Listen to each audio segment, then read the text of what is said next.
বিএনপির বিতর্কিত নেতা হাবিবুর রহমান হাবিবের বাসায় মিলল 7 বস্তা ও সিন্ধুক ভর্তি টাকা।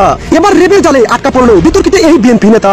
কিভাবে তিনি 1 বছরের মাথায় এসে এমন আলাদিনের চেরাগ পেয়েছেন জানলে আপনারাও আরো অবাক হবেন। কত বছর অপেক্ষা করলো বাংলাদেশের রাষ্ট্রীয় ক্ষমতা জামাত যাবে না। নৌকা ধানের শীষ দুই সাবের একই ধরে কেটে জিব্বা কেটে কালকুত্তা খাওয়া যায়, মামলা জামানো হয়।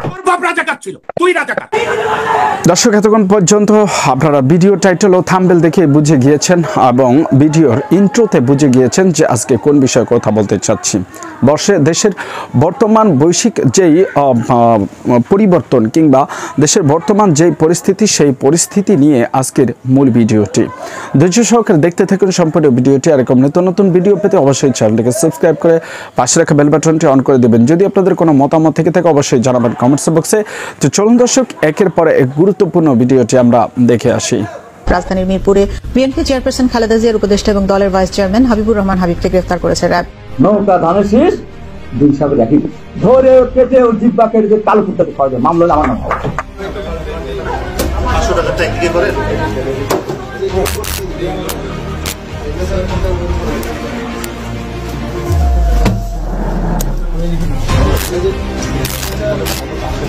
বড় অংশের মালিক ছিলেন, বংশের টাকাটা এনে এখানে আনতেন, তার 3টা আমরা পেয়েছি এই অভিযান চলাকালীন। হাবিবুর রহমান হাবিব বিএনপিতে আসছে, তার তো দলের প্রতি দরদ নেই। সে চাঁদাবাজি করে বিএনপির ভোট ধ্বংস হলেও ও কি না হলেই কি, কিন্তু আমার তো লাগে। বিএনপির বিতর্কিত নেতা হাবিবুর রহমান হাবিবের বাসায় মিলল 7 বস্তা ও সিন্ধুক ভর্তি টাকা।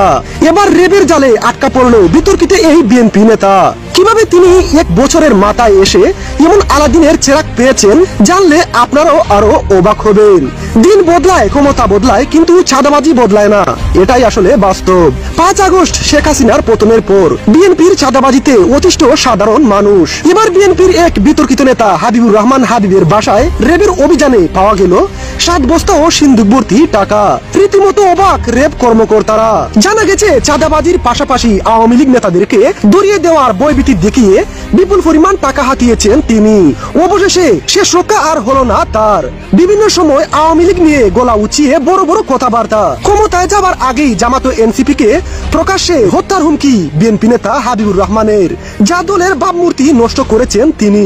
কিন্তু শেষমেশ নিজের পতনই তিনি ডেকে এনেছেন। নৌকা ধানের শীষ দুই সাবের একই ধরে কেটে জিব্বা কেটে কালকুত্তা খাওয়া যায়, মামলা জামানো হয়। সম্পূর্ণ বিচার এবং জুলাই সনদ বাস্তবায়ন না হওয়া পর্যন্ত বাংলাদেশে নির্বাচন হতে দেওয়া হবে না। আমি আজকে এখানে আপনাদের কাছে পরিষ্কার করে বলতে চাই, জামাত ইসলাম 71-এ পাকিস্তানদেরকে নিয়ে এক পাকিস্তান রাখতে গিয়ে যেমন পরাজিত হয়েছে, জামাত ইসলাম শত প্রচেষ্টা করেও তার দোসর ওই যদি চরমানা এবং আরো কিছু দলকে নিয়ে যদি মনে করে তারা নির্বাচন ঠেকিয়ে দিবে, আমি এই জাতীয় পেশা বলে যাচ্ছি, তাদের সেই স্বপ্ন দুঃস্বপ্ন হবে বলে মনে করি। শুধু নির্বাচনের তফসিল ঘোষণা হোক, তারিখ ঘোষণা হোক, তারপরে মাঠে গিয়ে মব ভায়োলেন্স তখন দেখা যাবে। অতএব নিরাশ হওয়ার কোনো প্রয়োজন নেই। ওরা তো বারবার পরাজিত হয়েছে, ওদের সিদ্ধান্ত জন্মই তো সিদ্ধান্ত ভুল, ও জন্মই তো ভুল, ওরা মৌদুদিবাদী। কত মুসলমান বারবার যারা ইয়াসকার বলে তো ওরা ইসলামিক দলই না। ওর বাড়ির পাশে যদি একটা লোক না খেয়ে মারা যায়, ক্যান্সার হয়ে বা কিডনি আক্রান্ত হয়ে বহুদিন পড়ে থাকে, দেখতেও যায় না।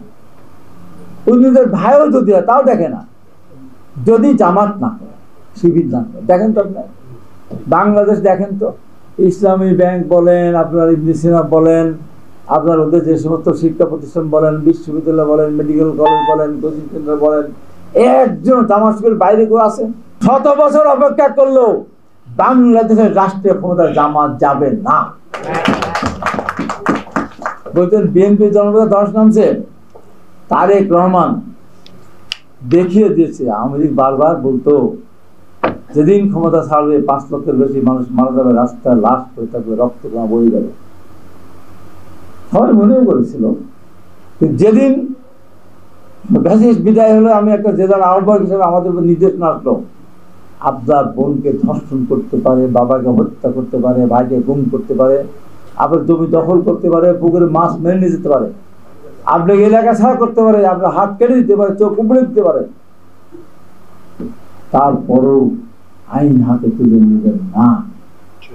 এই যে তারেক রহমানের একটা বিশাল পাওয়া, এই অর্জন আর পৃথিবীতে আছে, আর কোন নেতা আছে এই ধরনের? এত নির্যাতন হওয়ার পর ফারুক ভাইয়ের মধ্যে নির্যাতন হয়েছে, আমাদের মধ্যে কতবার জেলে গিয়েছে, আবার রিমান্ডে গেছে, এটা শক্তি দিয়েছে আমাদেরকে।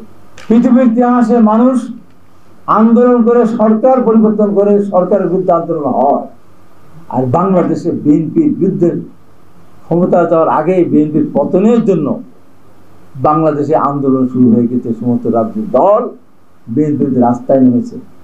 তাই বিএনপিকে মাফ চাইতে হবে, বিএনপিকে মাফ চাইতে হবে, তা না হলে আওয়ামী লীগ যেমন 5ই আগস্ট দেশ ছাড়া হয়েছে, আর একটা আগস্ট আসবে, যে আগস্টে বিএনপিকে দেশ ছাড়া হতে হবে। ওই রাজাকারের দল কারা দেশ ছাড়া হবে, তাদের দেশ ছাড়া করতে বলো, কথা বলার সময় হিসাব করে বল না। তোর বাপ রাজাকার ছিল, তুই রাজাকার। না না না না ঠিক আছে, না না না প্লিজ প্লিজ, না না প্লিজ প্লিজ, না না নতুন রাজাকার। এই আওয়ামী লীগ থেকে কয় টাকা পাইছিস?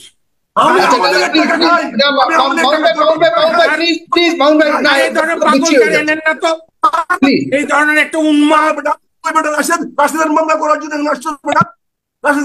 তুই করে বলছিস হারাম।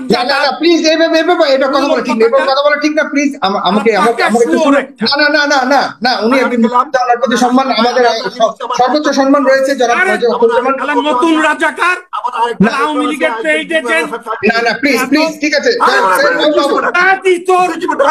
যেহেতু আজকে সবাই একটা নতুন ফ্যাশন হয়ে গেছে, যেদিকে বেশি যায় সেদিকেই দৌড় দাও, এবং সবাই যদি একসঙ্গে দৌড় দেয়, এই যে রাশেদ খানদের আন্দোলন করার সময় আমি একটু প্রশ্নটা করেছিলাম, মনে করেন যে এটা রাজাকারদের আন্দোলন, আমার কথা বলতে পারে, রাজাকারদের দৌড়ছে, এটা রাজাকার আন্দোলনটা করতেছে ভাই, আন্দোলনের মুক্তিযোদ্ধারা করতেছে, সমস্ত রাজাকারের ফ্যামিলি করতেছে, সমস্ত রাজাকার ইনভলভের মধ্যে, সমস্ত রাজাকার যুদ্ধবিরোধী জামাত তারা এটা ইনভলভ।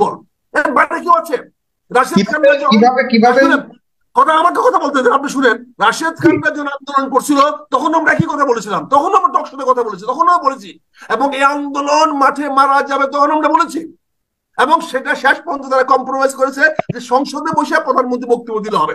সংসদে বলে বক্তব্য দিয়েছে, বা শেষ হয়ে গেছে। কি বক্তব্য দিয়েছে? কোটাই বাতিল। দর্শক, এতক্ষণ পর্যন্ত আপনারা যে সকল নেতার বক্তব্য শুনছেন তাদের সম্পর্কে আপনাদের অবশ্যই সকলের জানা আছে, তবুও আপনাদের মতামত অবশ্যই আমরা কামনা করছি, জানাবেন কমেন্টস বক্সে তাদের এই বক্তব্যের সাথে আপনার কতটুকু একমত। আবারও পুনরায় বলে দিচ্ছি দর্শক, এরকম নিত্য নতুন ভিডিও পেতে চ্যানেলকে সাবস্ক্রাইব করে রাখবেন, আর আমাদের ভিডিওটি ভালো লেগে থাকলে একটি লাইক দিয়ে দিবেন।